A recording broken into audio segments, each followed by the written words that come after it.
Hi, welcome to Tech Tricks tutorial. Today we are going to show you how to make responsive design in Figma. It's a step-by-step beginner guide for everyone to easily follow, and if you'll find this tutorial helpful, please don't forget to hit the like and subscribe button. Now let's get right into it. Here, what you can do here is you can open the application and open or create a new project. From here, what you need to do is that in order for you to have a responsive design, you can go to the plugins and search for breakpoints as one of the plugins here in Figma. As you can see on the top right window or the pop-up navigation pane here, you can see that you can add a breakpoint in order for you to be able to adjust the style of the graph depending on how large or how wide your um, page is or your frame. So here what you can do is just add a breakpoint.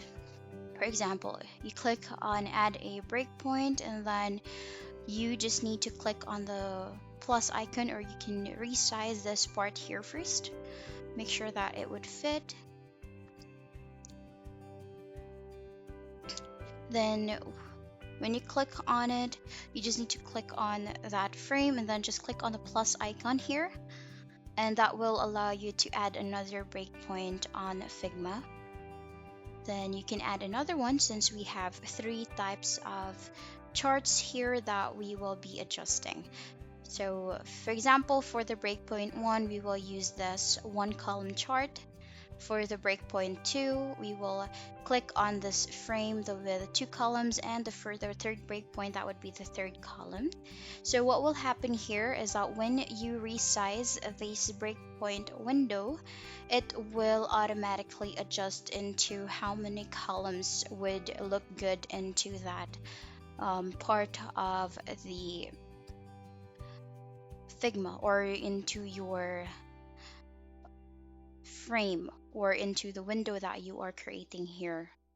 So for example, you will be adjusting the frame here. For example, you will drag the edges. You can see it automatically changes into two columns, and then the narrower it gets, it turns into one column layout. And that's basically how you make a responsive design here in Figma. And that's the end of the video. Thank you for watching. Bye.